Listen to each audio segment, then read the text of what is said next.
Sir Vallabhaneni Vamsi bail reject అయింది. పోలీసులు కస్టడీలోకి తీసుకోబోతున్నారు అనే న్యూస్ వస్తుంది సార్. నిజంగా పోలీసులు కస్టడీలోకి తీసుకుంటే కనుక గతంలో రఘురామకృష్ణరాజుని కొట్టినట్టుగా పోలీసులు ఇప్పుడు వల్లభనేని వంశీని కూడా కొట్టే అవకాశాలు ఉన్నాయా? వల్లభనేని వంశీ కేసు రోజుకొక ట్విస్ట్ జరుగుతుంది. మామూలుగా వల్లభనేని వంశీ కేసు ఏంటంటే 2023లో తెలుగుదేశం ఆఫీస్ మీద దాడి జరిగింది. వైసీపీ వాళ్ళు దాడి చేశారు. ఆ కేసులో సత్యవర్ధన్ అని 24 ఏళ్ల కంప్యూటర్ ఆపరేటర్ తెలుగుదేశం ఆఫీస్లో అతను కంప్లైంట్ ఇచ్చాడు. 88 మంది మీద కంప్లైంట్ ఇచ్చారు. అందులో 45 మందిని అరెస్ట్ చేశారు. వల్లభనేని వంశీ 71వ నిందితుడిగా ఉంటున్నాడు, A71. సో అయితే ఇప్పుడు ఇక్కడ 2 వెర్షన్లు ఉన్నాయి. ఒక వెర్షన్ తెలుగుదేశం వెర్షన్ ఏంటంటే వల్లభనేని వంశీ ఈ సత్యవర్ధన్ని కంప్లైంట్ ఎవరిచ్చారో అతన్ని హైదరాబాద్లో జాబ్ చేసుకుంటుంటే అతన్ని కిడ్నాప్ చేసి తీసుకెళ్ళి వైజాగ్లో పెట్టుకొని 3 రోజుల పాటు అతన్ని కొట్టి బెదిరించి అతనికి కొంత డబ్బులు ఇచ్చి అతని దగ్గర ఒక వీడియో రికార్డ్ చేశారు. అదేంటంటే ఈ కేసు అసలు నాకు సంబంధం లేదు, నేను ఆ రోజు లేను, ఎవరు వచ్చారో కూడా నాకు తెలియదు, నేను అసలు కంప్లైంట్ ఇవ్వలేదు, సాక్షి సంతకం పెట్టమని తెలుగుదేశం వాళ్ళు అడిగితే పెట్టాను, అంత తప్ప నాకు తెలియదు అని రికార్డ్ చేయించారు. దాని తర్వాత కోర్టులో కూడా తీసుకెళ్ళి కోర్టులో కూడా ప్రొడ్యూస్ చేశారు. జస్టిస్ హిమబిందు జడ్జి గారి ముందు అతను వాంగ్మూలం కూడా ఇచ్చాడు. సో ఇది వైసీపీ వాళ్ళు చెప్పేది. అందుకని వల్లభనేని వంశీ ప్లస్ ఇంకొక 3 మీద కిడ్నాప్ కేసు పెట్టారు. కిడ్నాప్ ఇతను దళితుడు కాబట్టి దళితుడిని ఎస్సీ కాబట్టి ఎస్సీని దూషించారని చెప్పి SC/ST అట్రాసిటీస్ ప్రివెన్షన్ యాక్ట్ అది కూడా పెట్టారు. అట్లాగే కిడ్నాపు ఇవన్నీ పెట్టారు. సో ఇవన్నీ కూడా నాన్ బెయిలబుల్ సెక్షన్స్ ఉన్నాయి కాబట్టి ఆయన బెయిల్ కూడా రాదు. మామూలుగా గవర్నమెంట్లు ఏ గవర్నమెంట్లు ఉన్నా మ్యాక్సిమం నాన్ బెయిలబుల్ సెక్షన్లు పెట్టడానికి ట్రై చేస్తారు. సో అలాగే వంశీ మీద కూడా నాన్ బెయిలబుల్ సెక్షన్ పెట్టారు. ఇప్పుడు అతను కిడ్నాప్ కేసులో A1గా అతన్ని చేర్చారు.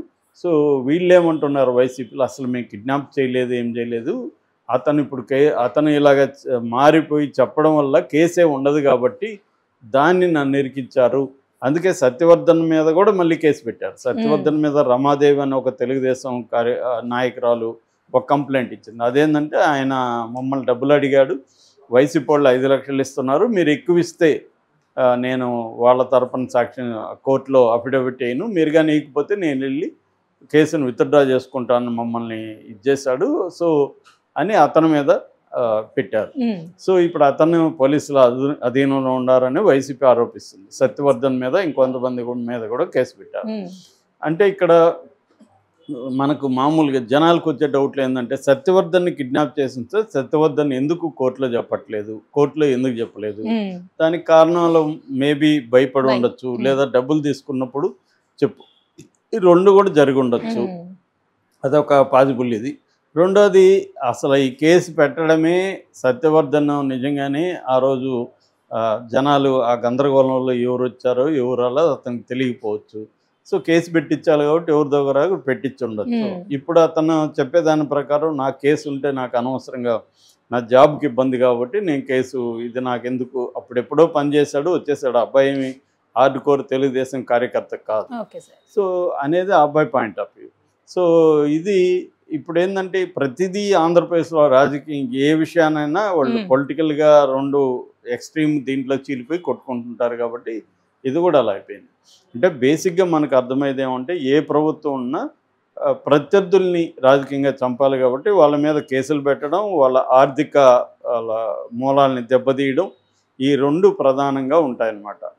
అట్లాగే గతంలో వాళ్ళకి సపోర్ట్ చేసిన అధికారుల్ని వేధింపులకు గురి చేయడం, గతంలో అయితే వేధింపులు ఎలా ఉండేవో అధికారుల కంటే వాళ్ళ ఉద్యోగాలు లేకుండా చేయడం, లేకపోతే ఏదో అనామక పోస్టులో వేసేయడం అనేది జనరల్గా జరిగేది. ఇప్పుడు ఏం చేస్తున్నారు, వాళ్ళ మీద కూడా కేసులు పెట్టి వాళ్ళని కూడా ఇది చేస్తున్నారు. అప్పుడు గతంలో ఇది తక్కువ ఉండేది, ఏదో జగన్ అవినీతి కేసులు ఇలాంటి వాళ్ళల్లోనే అధికారులు ఉండేవాళ్ళు. కానీ ఇప్పుడు జగన్ వచ్చిన తర్వాత ఐబి వెంకటేశ్వరరావు లాంటి వాళ్ళని ఎట్లా వేధించాడో మనం జగన్ చూసాం.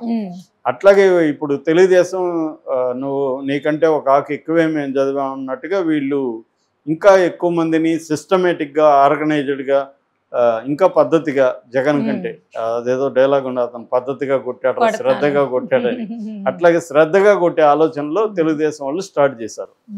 లోకేష్ అదే పనిలో ఉన్నాడు. లోకేష్కి ఏంటంటే చంద్రబాబు మామూలుగా ఈ కైండ్ ఆఫ్ రెవెంజ్లు తీర్చుకోవడంలో చంద్రబాబు మిగతా వాళ్ళతో పోలిస్తే చాలా చాలా తక్కువ.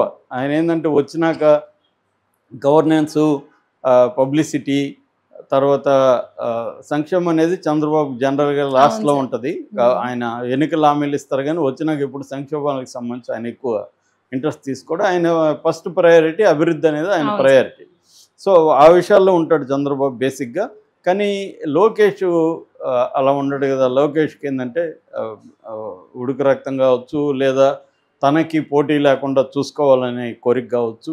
దాంతో చంద్రబాబు కూడా సరెండర్ అయ్యే పరిస్థితి. ఎందుకంటే చంద్రబాబు కూడా తను ఉన్నప్పుడే లోకేష్ని సీఎం చేయాలి, తను యాక్టివ్గా ఉన్నప్పుడే. చంద్రబాబు కూడా ఆల్రెడీ 75 దాటింది.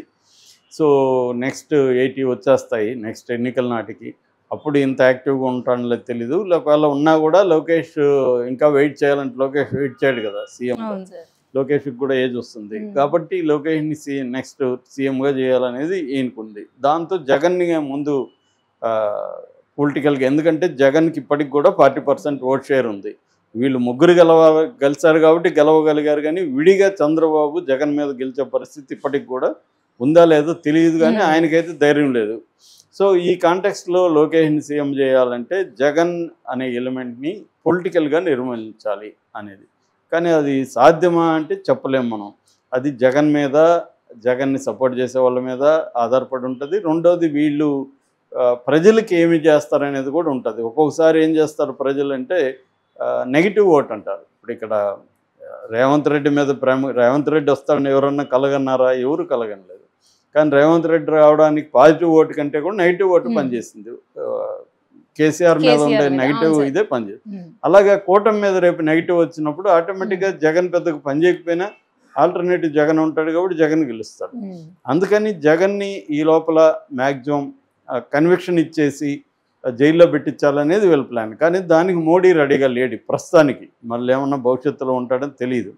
సో ఈ కాంటెక్స్లో వంశీ పరిస్థితి ఏంటంటే వైసీపీలో ఉండేవాళ్ళు ఇవాళ మ్యూజిక్ ఫేస్ చేయాలంటారు, ఫేస్ ద మ్యూజిక్ అంటారు. సో ఇది ఫేస్ చేయక తప్పదు. అంటే జైలుకి వెళ్ళాలి, ఇబ్బందులు పడాలి, ఇవన్నీ జరుగుతాయి.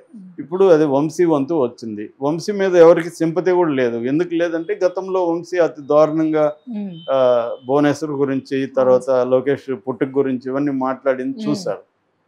ఆ తర్వాత ఎప్పుడో సారీ చెప్పాడు. కానీ అప్పుడే అసలు మాట్లాడడం ఫస్ట్ తప్పు, రియలైజ్ అయ్యి సారీ చెప్పుంటే సరిపోయింది. అది చేయలేదు.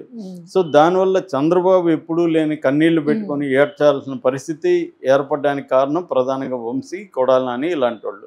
సో ఇప్పుడు అందువల్ల వంశీకి ఇవన్నీ జరుగుతున్నా కూడా వైసీపీలో కొంత కదలిక ఉండొచ్చు. కానీ అది కూడా జగన్ ఉన్నాడు కాబట్టి సాధారణ ప్రజల్లో వంశీని ఇబ్బంది పెడుతున్నారు అనేది ఏం లేదు. ఇంకా వీడికి కావాలి అన్న ఇదే కనిపిస్తుంది.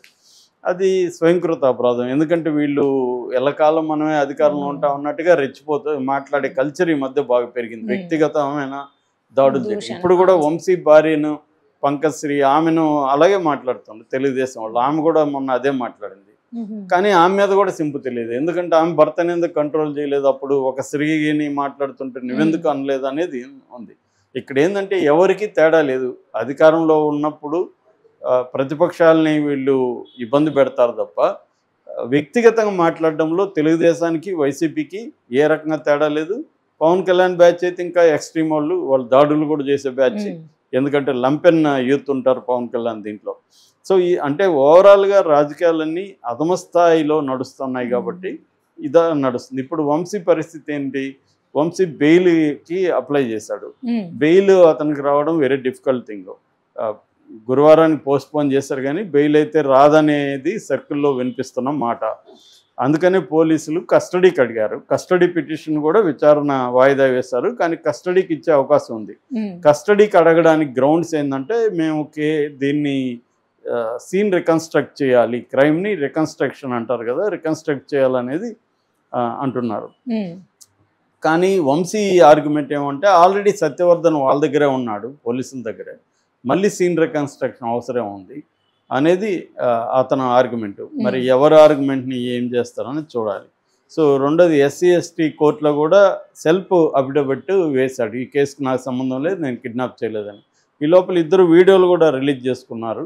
ఆ వీడియోల్లో కూడా ఒకరి మీద ఒకరు చేసుకోవడం, తర్వాత అతను ఇచ్చిన అఫిడవిట్ని, సత్యవర్ధన్ ఇచ్చిన అఫిడవిట్ని వీళ్ళు రిలీజ్ చేయడం, పోలీసులు సత్యవర్ధన్ తీసుకెళ్తా ఉండే వీడియో వీళ్ళు రిలీజ్ చేస్తే సత్యవర్ధన్ వంశీ లిఫ్ట్లో ఉన్న వీడియోని వీళ్ళు రిలీజ్ చేశారు.